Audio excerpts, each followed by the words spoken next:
As a salon or spa owner, cosmetology school gave you the skills to serve clients, but it definitely didn't teach you how to run a business. Somewhere along the way, you probably thought ownership would mean freedom, but instead you're working more hours than ever, barely paying yourself, and low-key worried everything's going to fall apart the second you step away. Welcome to the Beauty Biz Breakdown, where we give you the real strategies, systems, and structure that you need to fully step into the CEO seat in your beauty business.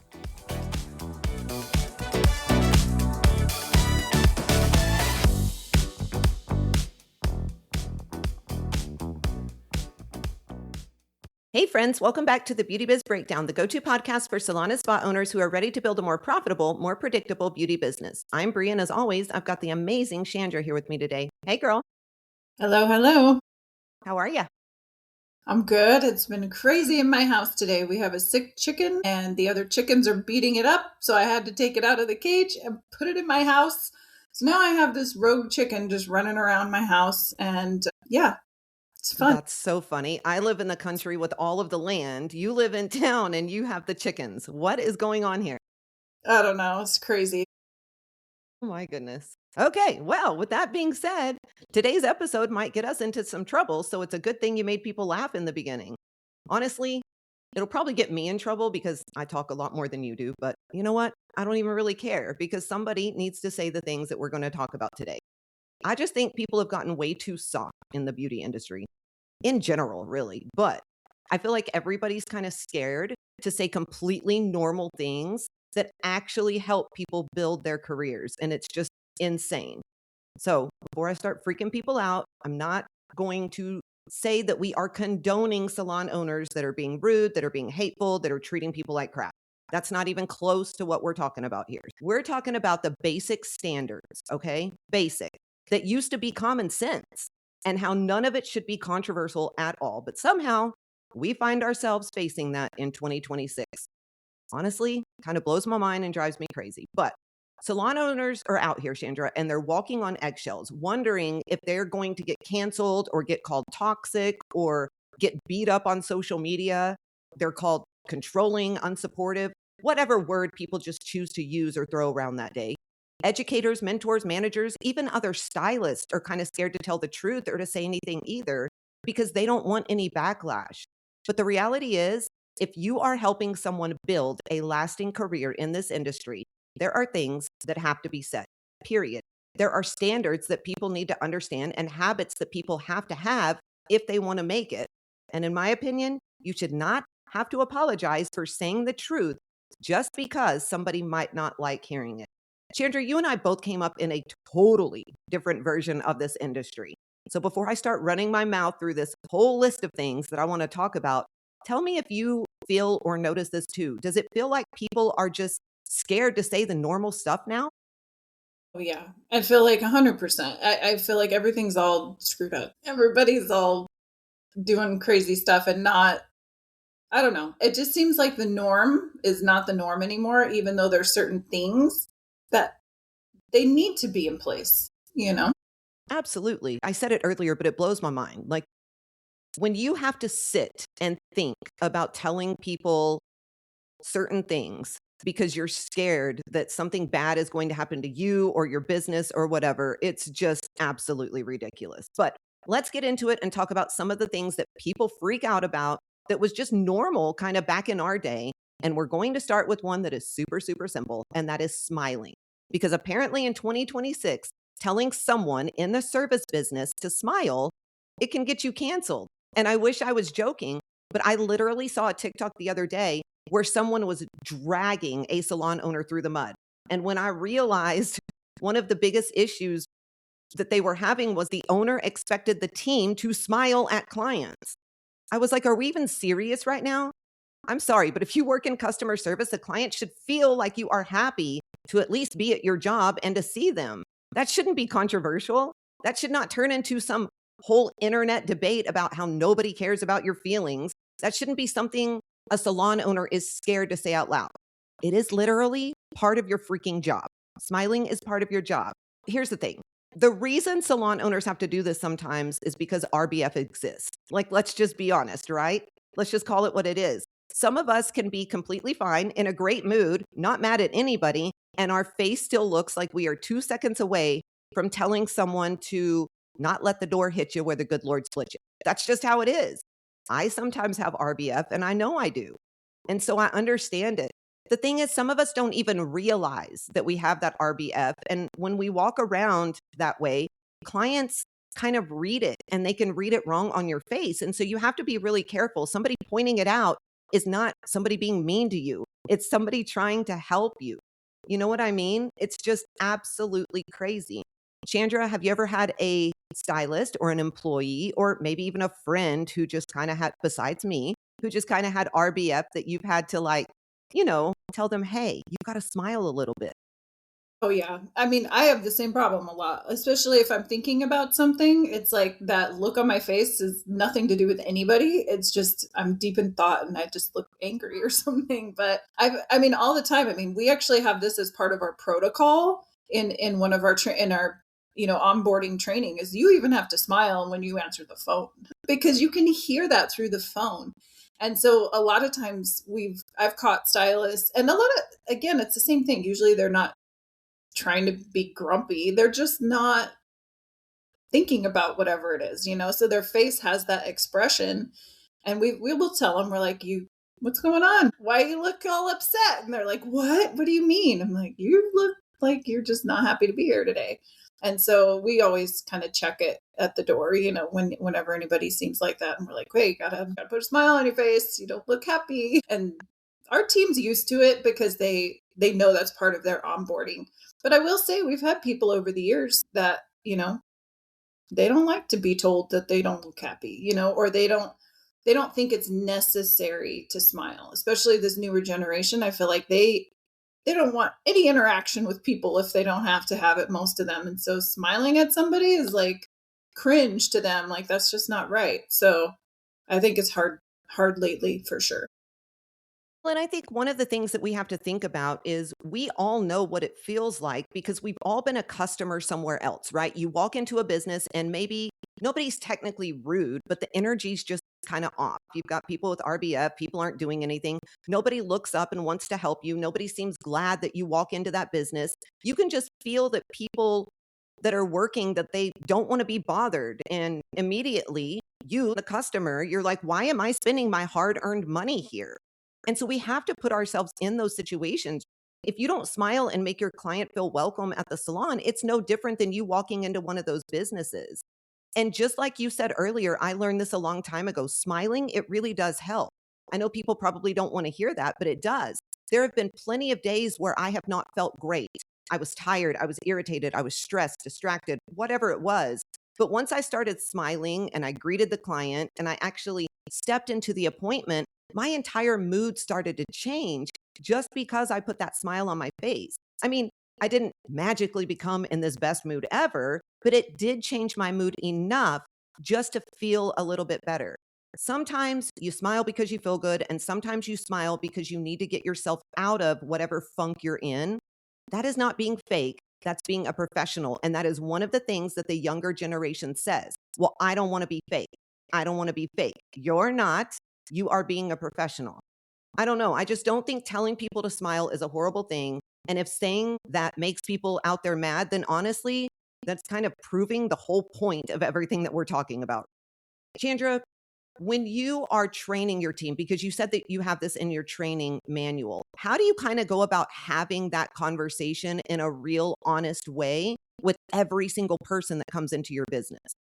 So we actually have it in our handbook, in our manual, and they have a test at the end. And we have something called the 5 E's, and one of those is ear to ear smile. And we always joke in our training, and we say, you don't want to look like the Joker. Don't look crazy. Don't look fake. Don't look all those things. But you need to greet them. You need to be professional, like you said. You need to smile, and all that is part of your job. Like it's part of your protocol. And so we just really make them understand, like that's part of our conversation. And we even say when you answer the phone, if you're smiling, your voice sounds happier. You sound less annoyed. You sound like you're happy to help somebody. And so we just really kind of beat that into them, so to speak, in a nice way where it's like, it's just part of it. And we role play, we protocol in our presentation. We have actually some examples of people that, if you walked into a business, like what you kind of were saying earlier, and everybody's just kind of standing there and nobody looks happy, you immediately want to turn around and walk out. And so we try to give them those examples so that they can actually put it in relate to it, because they do think I'm not authentic and I'm being fake and I'm being this. And it's like, no, you're not. You're being somebody who cares about every person that walks through that door. And you can still be yourself, but you have to make them feel welcome and you have to look like you actually want to be here too. And so we're just straight honest, like having those conversations. And like I said, they have to test on it. No, I think that's good. I think that's important. And I think more people should, teach that. I think it's really, really an important thing inside of the business. Here's the thing, smiling and laughing, it's contagious. It really is. And it goes a long way. So if you are telling your employees to smile, don't be scared to do it. Keep doing it. Okay, the next one is being on time and showing up prepared. And I'm going to put those together because I feel like back in our day, those were really the same thing. If you were on time, that meant you were ready, right? It didn't mean that you were pulling into the parking lot at 9 o'clock. It did not mean you were walking through the door at 9 o'clock with your coffee, your phone, your bag, your whole life in your hands, and then trying to figure out what your first appointment even was. Nobody showed up at 9 o'clock if that was when their first appointment was. I mean, you were there by 8:45. That was the normal thing. You were ready completely for that client too. Like your station was set up, you were ready to go. You had looked at your calendar for the day, like things were just different. Now, we aren't cold and heartless as salon owners. We understand that life happens. Kids happen, traffic happens, bad mornings happen, all of these things happen. We're not talking about these random days where things go wrong.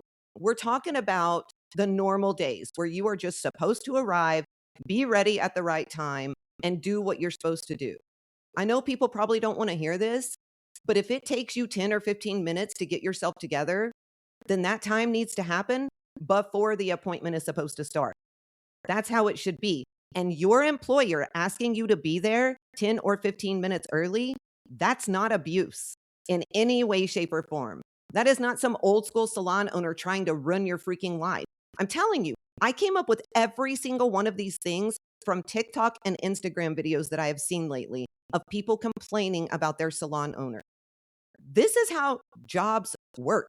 You show up on time. We should not have to apologize for teaching people how to be professionals. Being prepared is not just about the owner. It is about the rules. It's about building habits that actually help people succeed in the beauty industry. The people who are ready, the people who take their schedule seriously, the people who don't walk in every day acting like work kind of surprised them somehow, those are the people who are going to build the strongest careers in the industry, I think. I don't think this is something that we should even have to say. If you are old enough to work, you should be responsible enough to know that you have to show up on time. And if that offends people, well, I really just don't know what to say. Chandra, I need you to jump in here before I get myself in trouble because I will keep rambling.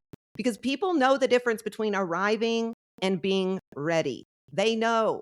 They act like it should not matter, but they know exactly what is right and wrong. Yeah, I mean, it's the same thing. Like, I agree with you 100%. This one drives me crazy. So, I mean, we schedule people at 8:45 if their first appointment's at 9.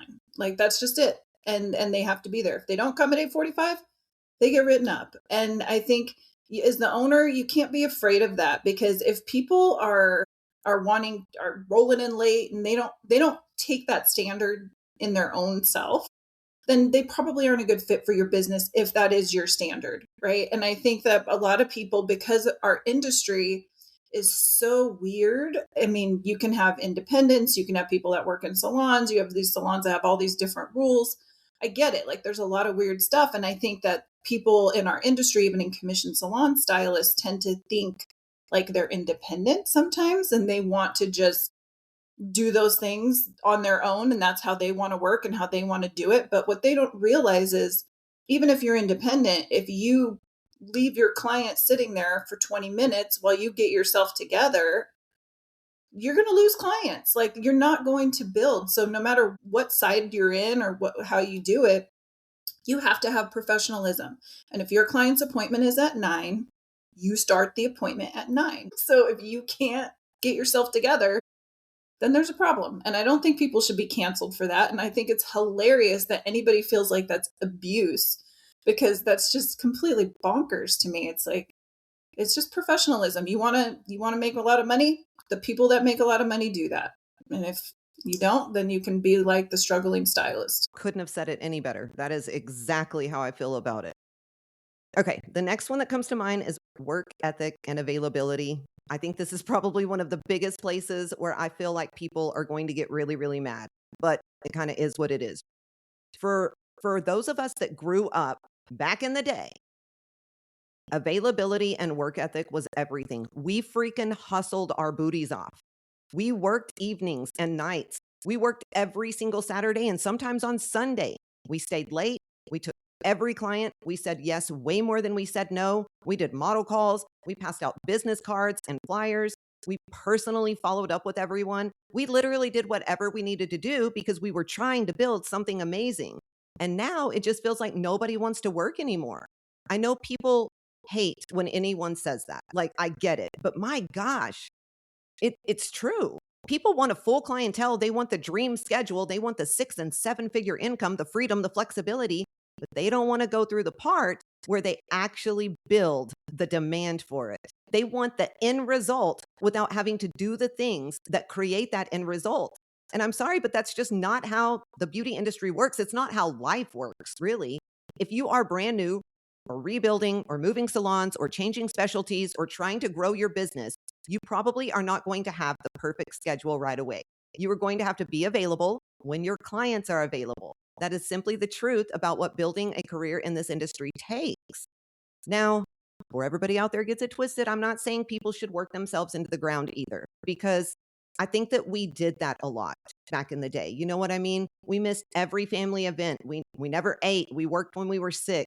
We acted like being exhausted was going to make us more successful. Some of that old school hustle culture, it was too much. And I'm really glad that people are talking a little bit more about work-life balance now. But balance does not mean you get to skip all of the work completely. And I think that's a piece that the younger generation is missing.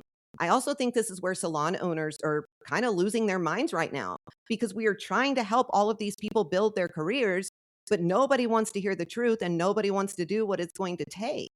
And that is going to get you absolutely nowhere. Chandra, talk about this one a little bit because I think it's really important.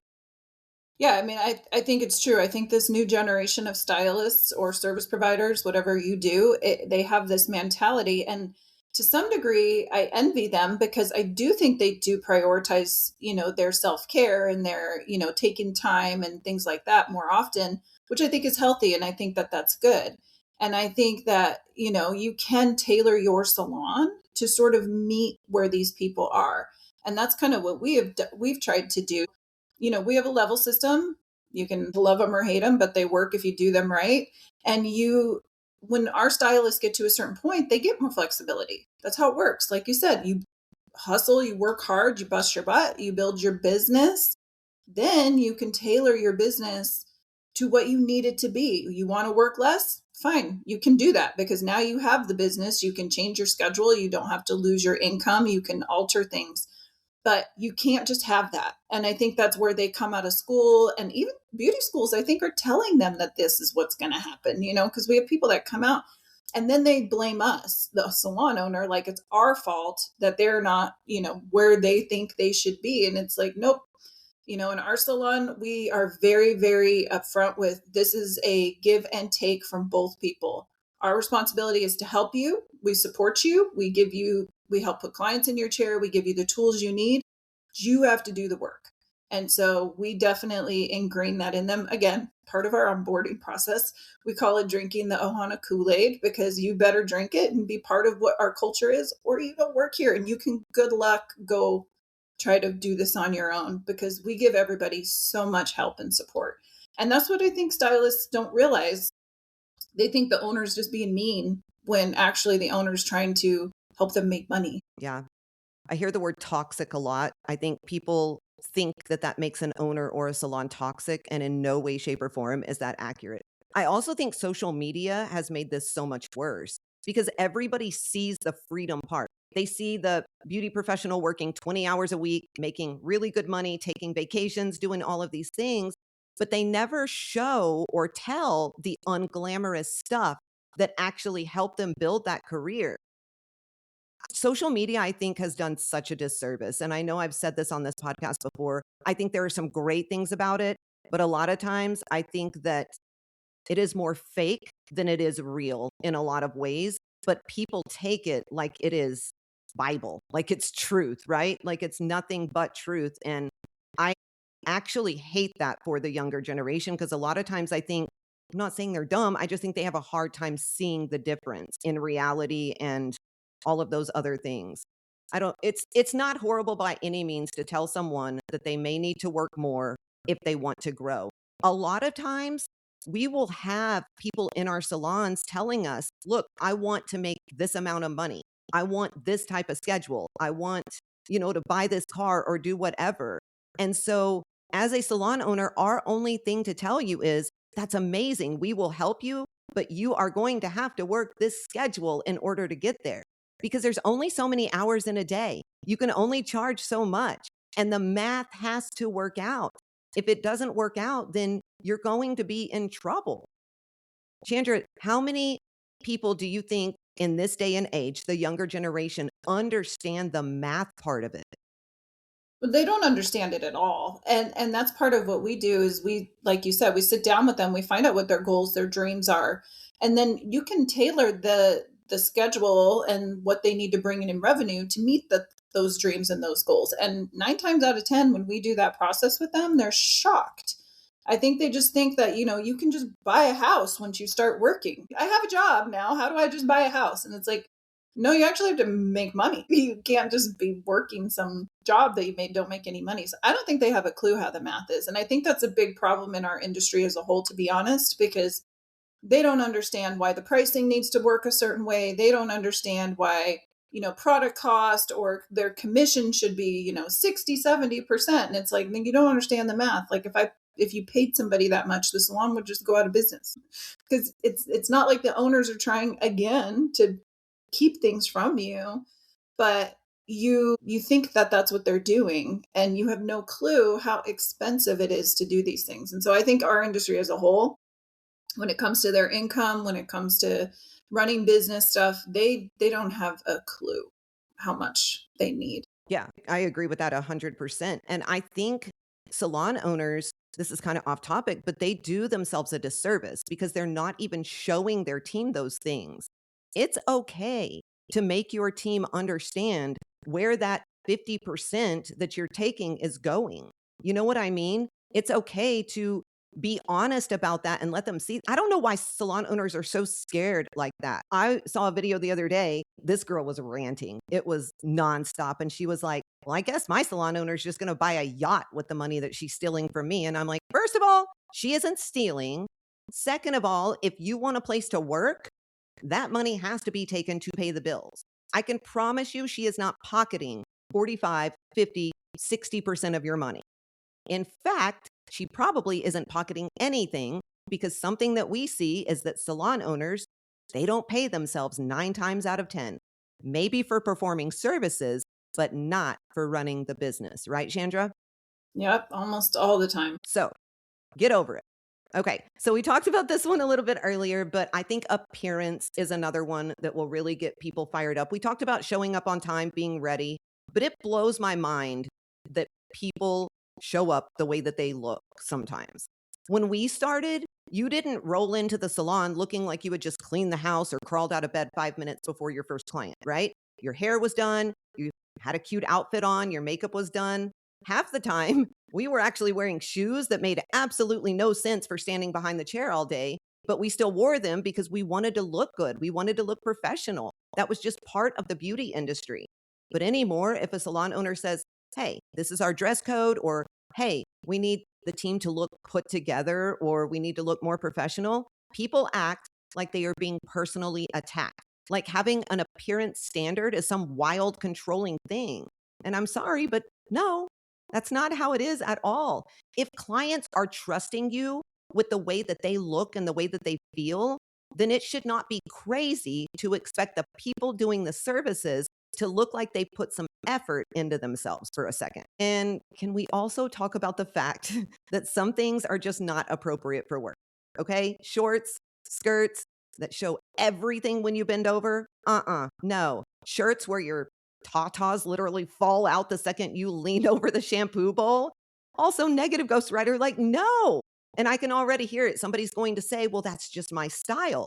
Look, your style or not, you are still at work. You're still leaning over clients. You're bending, you're reaching. You're doing that a million times a day. And not everyone wants to see everything that you have to offer. So, yeah, there needs to be a standard for what is appropriate. We sell beauty, we sell confidence, we sell transformation. We are asking our clients to trust our eye, our creativity, our recommendations. The way we present ourselves matters. Chandra, I want to hear your thoughts on this one because I truly think sometimes people show up to work like they got dressed in the freaking dark or something. Yeah, I mean, we have really pretty stringent, I would say, dress code, and I still feel like I'm always fighting somebody on something all the time. I had to have a conversation the other day with someone who wants to wear sweatpants to work, and she knows that's not going to ever happen. And she went and found, because one of the things that we teach is like, if you want to charge, we say $100 for a haircut, then you need to look like $100 haircut. You can't look like you rolled out of a dumpster and came into work. And sweatpants can be cute. She's like, we could dress them up. And she found a sweatpants off of a website that they're like $180. And she's like, they're expensive sweatpants. I'm like, they still are sweatpants. I don't care how much you paid for them. Like, you have to look. So we still, even still, with all of our stuff in place, we still have this conversation with people all the time. But I think it's, I used to have all solid black, all professional, all solid black years ago. And I surveyed my team, and one time, the only thing that like a good majority of them complained about was that they wanted color. I was like, all right, I could bend on that, right? Like, we can have color, but you still have to have a certain professionalism in your dress code. You can still wear this, but you have to have that. And so I think they just don't, this generation, they don't get it. It's like they want to be authentic. Like, I've been told that too. It's not my authentic self to dress like this. I'm like, I don't care. Like, you're at work. This is where you come to work. You can be your authentic self in this outfit, and you can dress however you want when you're not here. So nobody's asking you to give up your personality or not be yourself. We're just telling you there is a level of professionalism that needs to be in place if you want to, like, what kind of clientele are you trying to attract? It's like eventually you need professional people in your chair that have money, because the people that the younger people, they don't always have money. They're wishy-washy, they're flaky, they spend it when they do, but they're not consistent. And you can't build that kind of clientele. So we teach them that, like, how is this outfit going to appeal to a doctor? How is this outfit going to appeal to, somebody that's in a professional industry? And so they finally sort of get it. They still fight me on it nonstop. I swear, at least once or twice a month, we have to have a dress code conversation. And it's crazy. It is. It's crazy. And I am the person that has a closet full of $180 sweatpants. Like Viore, Aloe, that is all my closet is. But when I go to work, I look the part. It's really, really important. If you want to wear sweatpants, go work at the Dollar Tree, period. Like, that's an option, right? Okay. Let's talk about one that I think people will definitely disagree on, and that is keeping personal stuff out of the salon business. And apparently, if you say that now, it can literally make you a complete villain. So I want to be super clear here because I already know how people are going to twist this one too. I'm not saying that mental health is not real. I'm not saying anxiety, depression isn't real, right? People go through things that we know absolutely nothing about, and I hate that for them. The problem is that somewhere along the way, some people took, I am allowed to talk about what I'm going through, and they turned it into everybody at work has to experience what I am going through. And that's just where I'm like, no, like, it can't happen. I mean, why does the whole salon know you and your boyfriend are fighting before the first client even checks in? Why does the front desk know that you have family drama? Why does your client know that you're mad at your friend? Why is everyone hearing about the text that really, really ticked you off? Here's the thing. If the owner says, hey, I need you to stop bringing all of this into work, somehow the owner is automatically the bad guy. How does that make sense? Nobody said you can't be human. Nobody said you cannot have a hard day or that you have to pretend like your life is perfect.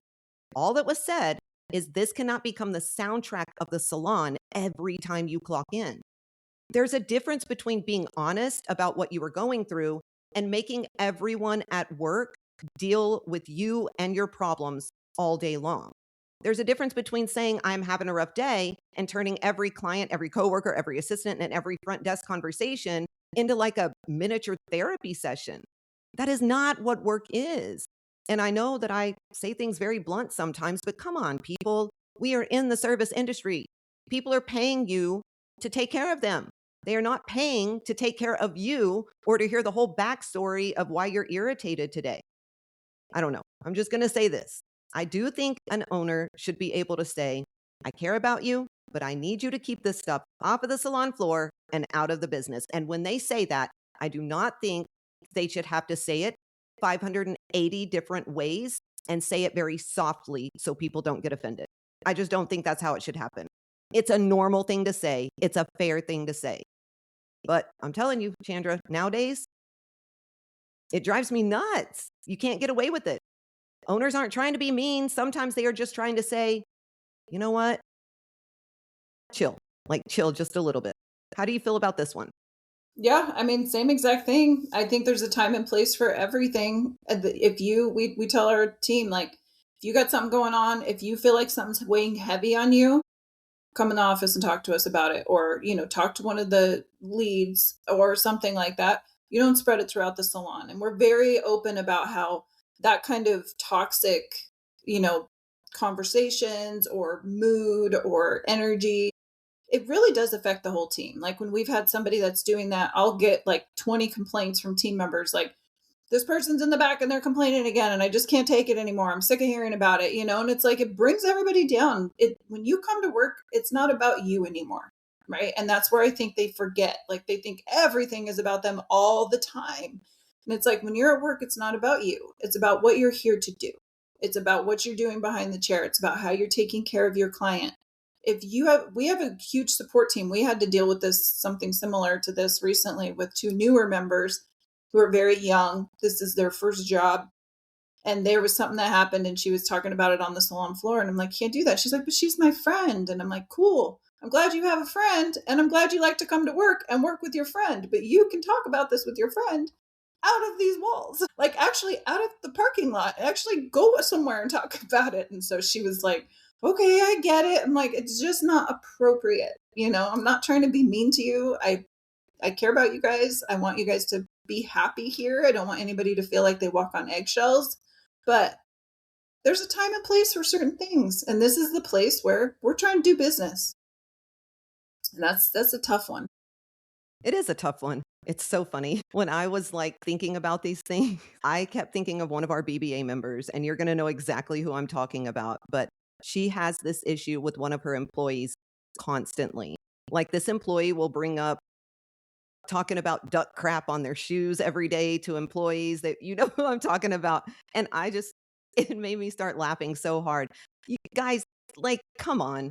If you cannot keep your sayings or you're talking in a little box for the hour and a half that you're with a client and the 8 hours, well, I mean, people don't even work that much anymore. The 5 hours that you're in the salon, you probably need to get into a different job. Maybe try working virtually from home or something. I don't know what to tell you. All right. Let's talk about feedback and being coachable because this one really drives me insane. Back when we started, if something needed to be corrected, somebody told you about it. If your haircut had a hole in it, they were going to tell you. If your timing was messing up the entire day, they didn't beat around the bush. They told you. If your attitude sucked, you best believe they told you. It's just how it was. And honestly, thank God they did. Because how else were we supposed to get better? If I was doing something wrong, I needed somebody to tell me sooner rather than later, not 6 months down the road when I had already built bad habits, not after the client left unhappy and never came back. I needed to know then so I could fix it. But now, good grief. You tell someone they did something wrong or they need to work on something, and all of a sudden it is like this whole emotional event. Like, what are we even doing? This is the beauty industry. The work is visible.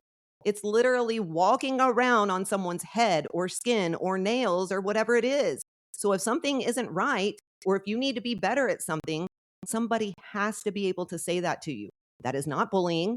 That is not ruining somebody's confidence. That is being a good mentor. It's like people have just gotten so freaking soft. It drives me insane.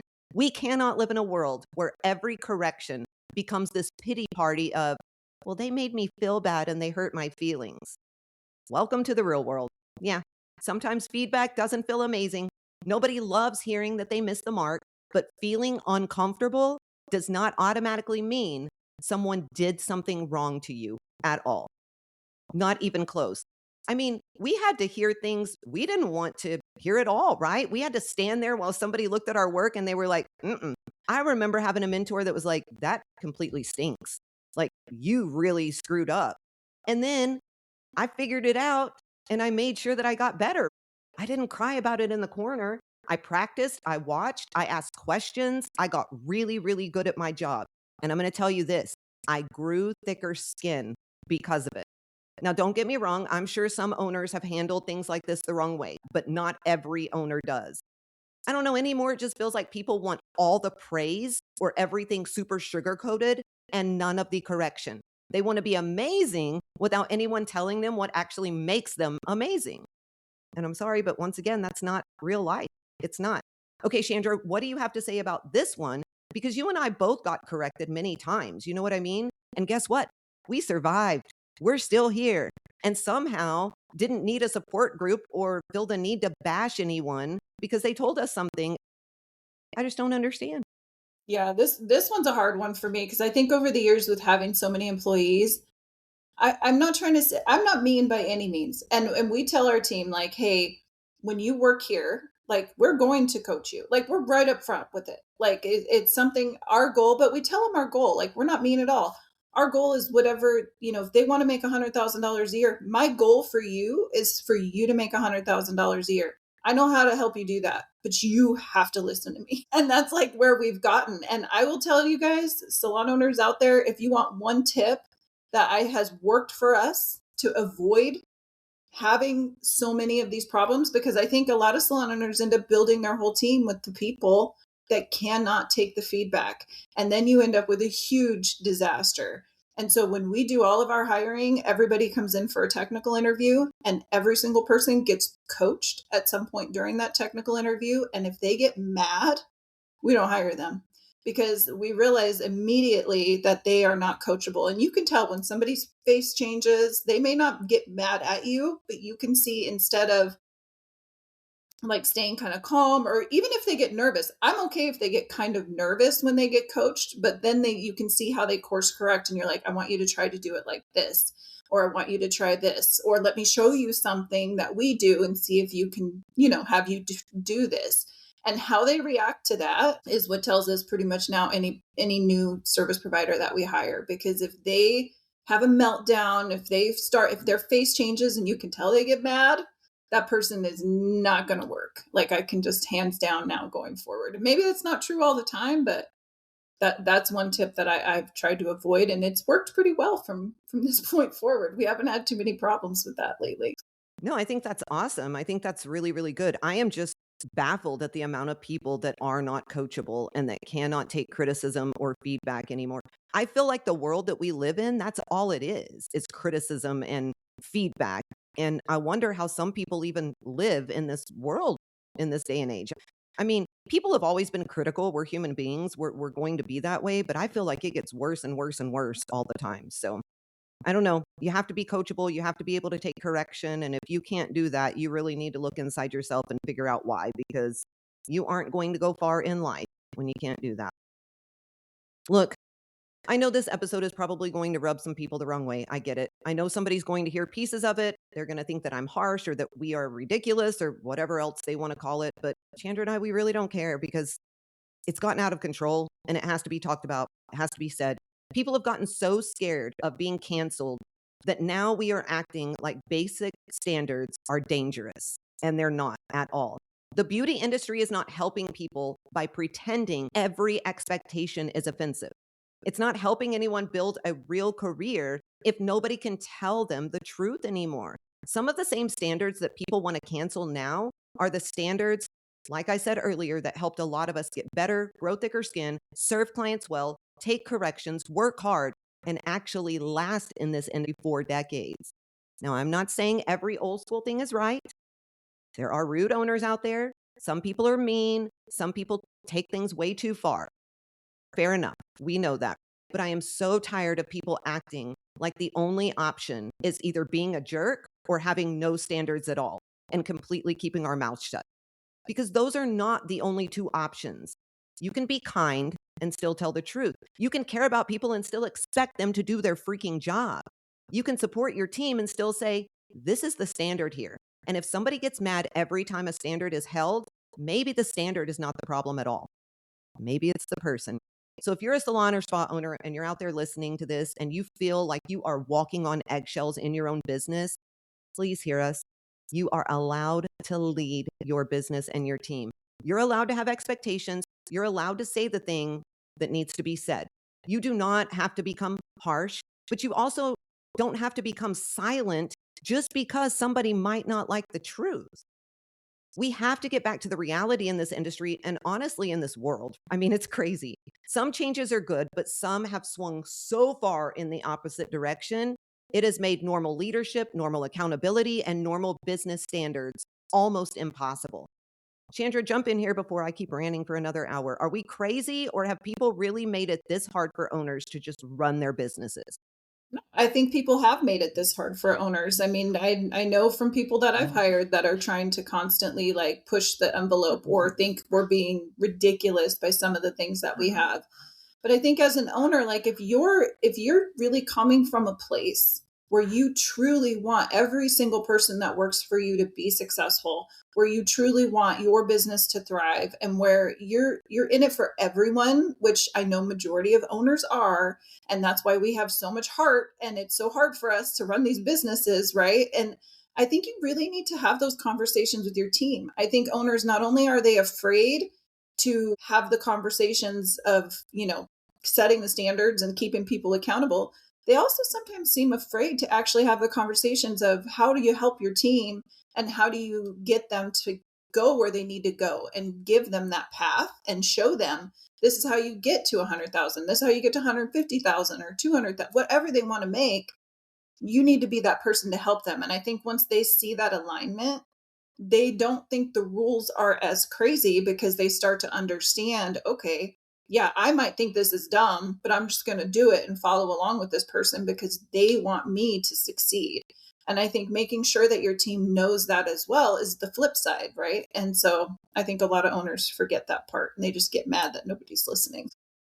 Yeah, there's a lot of emotions that go into all of it. You know what I mean? We have emotions, our employees have emotions, but I'm telling you, like, if we keep ignoring everything and being scared to say anything, I don't even want to know what it's going to be like 5, 10 years down the road. Like, it's going to be absolutely insane. Everything is going to be a free for all. And it's crazy to me. I watch TikTok very rarely because I feel like every time I'm scrolling through, it's somebody bashing somebody because of something or trying to cancel them or everybody go and follow them or everybody leave a bad review or I mean, people that have never even stepped foot into a business are leaving salon owners bad reviews because of something that somebody made a video about on social media. It's absolutely ludicrous, and I am over it. Anyways, if you're listening to this and you're struggling inside your business, we help salon owners in the beauty industry every single day. The Beauty Biz Agency exists to help owners build beauty businesses that provide them freedom and profit. So if you're ready to finally have that, go to our website, thebeautybizagency.com, and book a free strategy call with our team. We can look at what's actually happening inside of your salon or spa and help you build a roadmap to success. If you enjoyed this episode and you have a second, please leave us a review. It helps other beauty professionals find us, and also make sure you're subscribed and following us so you don't miss out on everything we have coming up. Chandra, how do they stay connected? Yeah, make sure you're following us on all social platforms, on TikTok at the Beauty Biz Mentors and Instagram and Facebook at the Beauty Biz Agency. Shoot us a message if there's a topic you want us to discuss or you have any questions. We'd love to hear from you. Awesome. That's a wrap of today's episode of the Beauty Biz Breakdown. Until next time, stop apologizing for having standards, stop watering everything down, and for the love of all things beauty, let's stop acting like being professionals is a personal attack. Now go out there, make bank, run the show, and ditch that chair. And as always, keep slaying those business goals with a whole lot of swagger.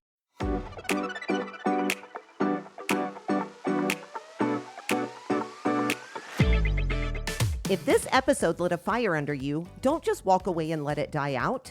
Deep down, you already know where you want your business and your life to go. And the truth is, the only thing standing between where you are and where you want to be is a real plan to get you there. That's exactly what we help you build. So if you're ready to stop trying to figure it out on your own, head to thebeautybizagency.com and book your free strategy call. That call can give you the clarity that you've been needing and a real plan to move your business forward. Because at the end of the day, the only thing standing between you and the salon business you've been dreaming about is whether or not you're willing to take the action and the steps in order to build it.